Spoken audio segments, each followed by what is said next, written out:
muraho iyo uri gushaka inzu akenshi utembera inzu zitandukanye ukareba ibintu bimwe n'ibindi ariko hakaba hari inzu ugeraho igahindura imitekerereze yawe mu byo wakekaga ko ushaka ku nzu. Reka mbatembereze muri iyi ngiyi.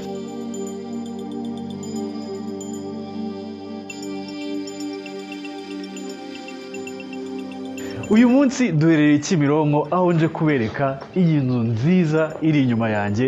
Ni inzu yubatse mu buryo bwa konoshi, design iri modern cyane, ariko kandi ni inzu yongerera agaciro amafaranga yawe kuko ifite utuntu twinshi twiza cyane nshaka kubereka.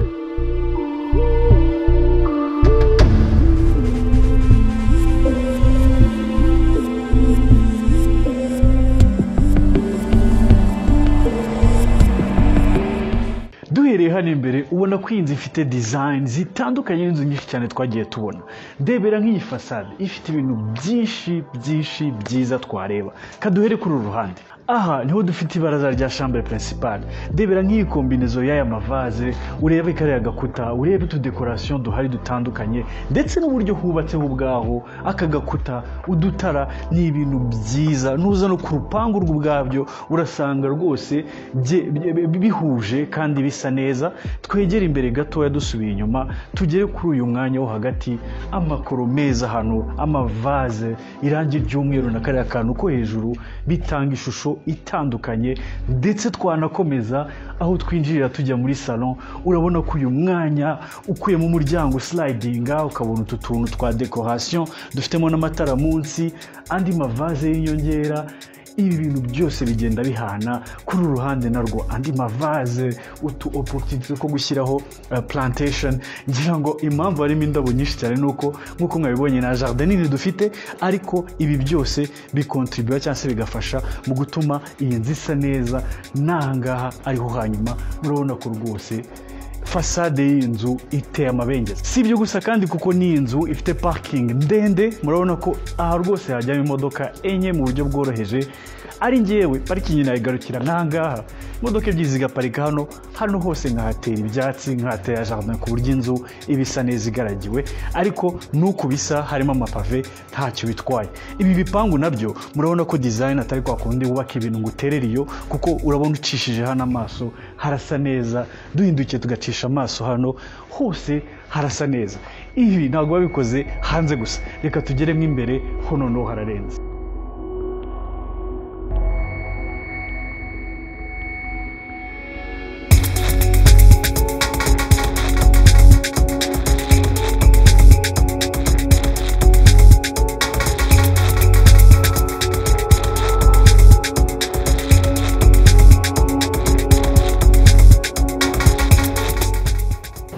Kwinjira ni imiryango isliding ijya ku ruhande, harimo n'aka ngaka gafite grillage ndetse n'inzitiramubu ku buryo nta mibu ugira mu nzu. Ariko noneho twakwinjira tukagera muri iyi salon. Iri muri salon nziza nagezemo ku nzu ziri mu iki giciro, kuko ndebera uyu mwanya wa televiziyo impeccable, akantu ko kubikamo utuntu, TV board imeze neza cyane, ndetse n'izindi opportunité aho ushobora gushyira amafoto ya famiye, indabo nk'uko babigenje, udutara. Attention to detail muri iyi nzu nibaho. Duhindukize gatoya. Akenshi abantu bitaho televiziyo ijya ukibagirwa iki gikuta. Ntabwo bakirekeye aho gusa, ahubwo harimo udutara, utubuye twiza tw'urugarika dutuma aha hantu hose haba hafite ambiance nziza, kandi bigaragara ko rwose wabishushanyije atirengagije kimwe na kimwe, ahubwo byose yabyitayeho. Plafond nayo ni nziza muri iyi nzu, kuko ndebera iyi plafond ukuntu ishushanyije impeccable, amatara meza, ahantu hose muri iyi nzu hararyoshye. Katugere muri dining area. Ku ruhande gato niho dufite dining area, ariko kandi naho murabona ko ntago birengagije na kimwe. Reba nk'aka gakuta keza k'umukara gafiteho udutara twiza, design ziri moderne. Ku ruhande tukagira izi mbaho zifitemo nazo udutara hariya hejuru, ku buryo waba uri kurya, waba uri muri salon yo gucilinga, ahantu hose uri shana, ahantu kabisa hari worth kuba wakwita ko ari mu rugo iwawe. Iyi nzu kandi ntabwo ihenze. Ku bashaka kumenya igiciro, iyi nzu iri ku isoko kuri $130,000 z'amafaranga y'u Rwanda, cyangwa se $95,000 by'amadolari.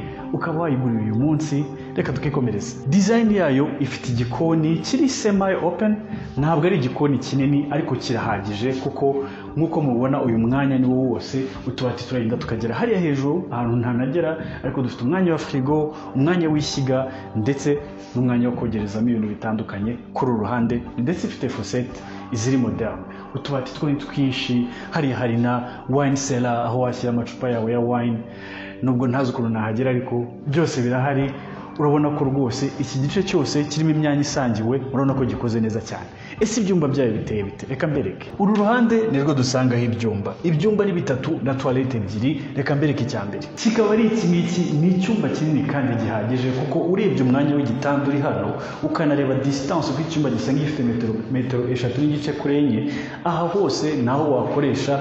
Donc nubwo nta tubati turimo ariko urabona ko niyo wadushyiramo hano washyiramo queen size bed rwose nta kibazo. Icya kabiri kikaba iki ngiki, nanone nka kiriya tuvuyemo, ni icyumba kinini ku mutwe wajya hano w'igitanda ugasigarana metero nyinshi ujya hari imbere, aho ufite rwose aho washyira utubati kuko igitanda cyagarukira hari hano ugasigara umwanya uhagije. Ni icyumba kinini gifite urumuri ruhagije, mbese kiragaye kimeze neza cyane.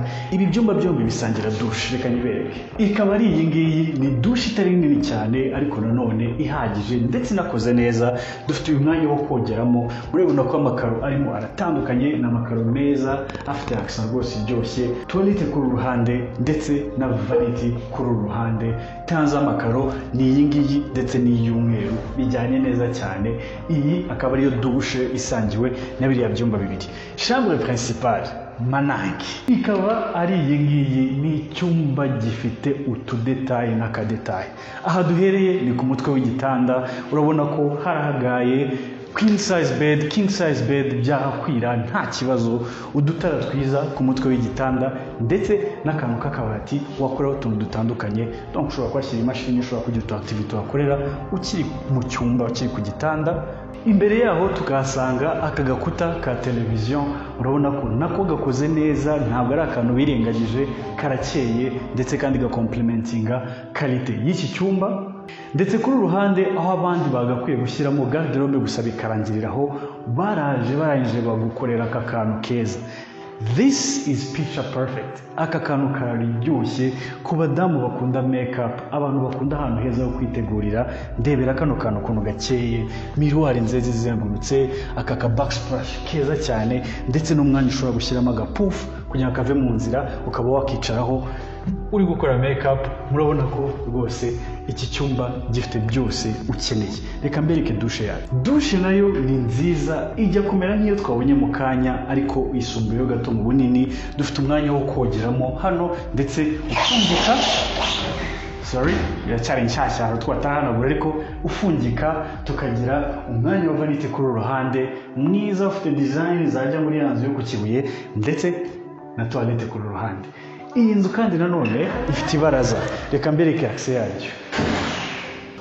Ukaba urigeraho uciye muri uyu muryango, aho ufite iri baraza nanone rifite amavaze, agakuta, utuntu tw'utuhakisa twiza, itara ryiza dutuma wumva uryohewe igihe uri iwawe. Ntabwo birarangira. Iyi nzu kandi ifite na jardin ku ruhande, ntabwo ari nini ariko abana bayikiniramo, ndetse ikagira n'uyu mwanya wa annex, aho hano harimo igikoni, hano kamo dushe na toilette. Ndebera nk'aka gakuta ka separation kari hano, karimo amabuye y'irugarika, ibintu byiza utatekereza ko umuntu yashyira mu gikari. Ndetse n'icyumba cy'umukozi cyo gifashe ku nzu kuko kiri neza kuri ruhande. Aha niho giherereye. Dufite kandi n'ikigega cy'amazi cya litiro 3. Murabona atari sawa? Iyi nzu yicaye mu kibanza cya metero kare 300, ifite ibyumba 3 na toilette ebyiri, ndetse iri hano Kimironko hafi yaho bita kwa Mudenge. Ni inzu nziza nshyashya yubakanye urukundo ndetse iguha byinshi, kuko ngira ngo uko mwabonye decoration zitandukanye uyiguze nta bintu byinshi ukeneye gushyira musibye ibikoresho byawe byo gukoresha wenda n'amarido, ariko ibindi byose byerekeranye na decoration byose birahari. Kuri $130 z'amafaranga y'u Rwanda iyi nzu yawe yawe. Waduhamagara uyu munsi kuri 0788441844 kugira ngo tuze tuyikwereke, ariko kandi mutubwire muri comments mwayibonye gute. Naho utaha.